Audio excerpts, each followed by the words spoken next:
Assalamualaikum warahmatullahi wabarakatuh. Perkenalkan, nama saya Putri Amalia Sartono dari Pendidikan Teknik Informatika dan Komputer Universitas Negeri Makassar akan mempresentasikan pengantar ilmu komputer topik 7, yaitu pengantar jaringan komputer. Pokok pembahasan yang akan saya bahas yang pertama, pengertian jaringan komputer. Kedua, jaringan komputer dan sistem terdistribusi. 3. Sejarah jaringan dan internet. 4. Tujuan dan manfaat jaringan komputer. 5. Masalah-masalah sosial yang ditimbulkan dari jaringan komputer atau internet. Dan yang keenam yaitu jenis-jenis jaringan. Pengantar jaringan komputer. 3 abad sebelum sekarang, masing-masing ditandai dengan dominasi yang berbeda.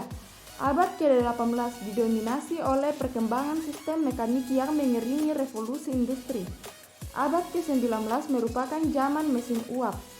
Abad ke-20 teknologi radio, TV, dan komputer memegang peranan untuk pengumpulan, pengolahan, dan media distribusi informasi. Sejak masyarakatnya internet dan dipasarkannya sistem operasi Windows 95 oleh Microsoft Inc. menghubungkan beberapa komputer, baik komputer pribadi PC maupun server, dan dengan sebuah jaringan dari jenis LAN (Local Area Network) sampai WAN (Wide Area Network) menjadi sebuah yang mudah dan biasa. Yang pertama yaitu pengertian jaringan komputer. Jaringan komputer adalah interkoneksi antara dua komputer autonomous atau lebih yang terhubung dengan media transmisi kabel atau tanpa kabel atau wireless. Autonomous adalah apabila sebuah komputer tidak melakukan kontrol terhadap komputer lain dengan akses penuh sehingga dapat membuat komputer lain restart, shutdown, kehilangan file, atau kerusakan sistem. Dua unit komputer dikatakan terkoneksi apabila keduanya bisa saling bertukar data atau informasi. Berbagai resource yang dimiliki seperti file, printer, media penyimpanan, hard disk, floppy disk, CD-ROM, flash disk, dan lain-lain. Tiap komputer, printer, atau peripheral yang terhubung dalam jaringan disebut dengan node. Sebuah jaringan komputer sekurang-kurangnya terdiri dari dua unit komputer atau lebih, dapat berjumlah puluhan komputer, ribuan atau bahkan jutaan node yang saling terhubung satu sama lain. Di dalam jaringan komputer dikenal sistem koneksi antar node komputer, yakni yang pertama peer-to-peer, 2 client server. B yaitu jaringan komputer dan sistem terdistribusi.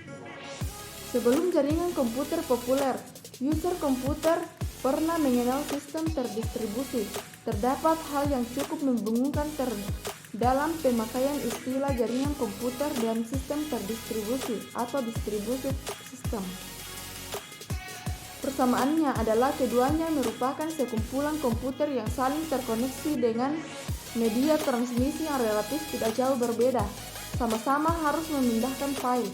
Perbedaan utama antara jaringan komputer dan sistem terdistribusi lebih terletak pada perangkat lunaknya, khususnya sistem operasi, bukan pada perangkat kerasnya, karena perangkat lunaklah yang menentukan tingkat keterpaduan dan transparansi jaringan yang bersangkutan. Kemudian C. Sejarah jaringan dan internet. Yang pertama, jaringan komputer. Di tahun 1950-an, ketika jenis komputer mulai membesar sampai terciptanya superkomputer, maka sebuah komputer mesti melayani beberapa terminal. Untuk itu ditemukan konsep distribusi proses berdasarkan waktu yang dikenal dengan nama TSS atau Time Sharing System. Dan untuk pertama kali terbentuklah jaringan atau network komputer pada lapis aplikasi.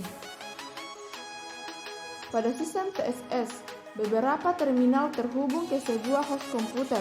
Dalam proses TSS mulai nampak perpaduan teknologi komputer dan teknologi telekomunikasi yang pada awalnya berkembang sendiri-sendiri. D. Tujuan atau manfaat jaringan komputer. Manfaat jaringan komputer bagi user dapat dikelompokkan menjadi dua, yaitu untuk kebutuhan perusahaan dan jaringan untuk umum. Tujuan utama dari terbangunnya sebuah jaringan pada suatu perusahaan adalah yang pertama, resource sharing yang bertujuan agar seluruh program peralatan. Yang kedua, khususnya data dan dapat digunakan oleh setiap orang yang ada pada jaringan. Yang ketiga, high reliability atau kehandalan tinggi, sistem informasi manajemen kantor terpadu atau sistem pelayanan satu atap dengan teknologi selain server. Kemudian manfaat jaringan komputer untuk umum. Manfaat jaringan komputer untuk umum. Jaringan komputer akan memberikan layanan yang berbeda kepada pengguna di rumah-rumah dibandingkan dengan layanan yang diberikan pada perusahaan. Terdapat 3 hal pokok yang menjadi daya tarik jaringan komputer pada perorangan, yaitu yang pertama, akses ke informasi yang berada di tempat lain, seperti akses berita terkini, info e-government, e-commerce atau e-business, semuanya up to date. 2. Komunikasi person to person, seperti email, chatting, video konferensi, dan lain-lain. Yang ketiga, hiburan interaktif, seperti nonton acara TV, online, radio streaming, download film atau lagu, dan lain-lain.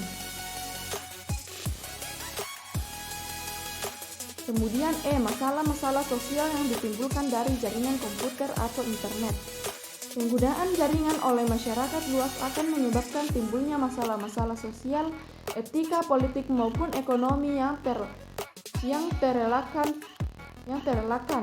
Penggunaan internet tidak akan menimbulkan masalah selama subjeknya terbatas pada topik-topik teknis, pendidikan atau hobi, juga hal-hal yang masih dalam batas norma-norma kehidupan.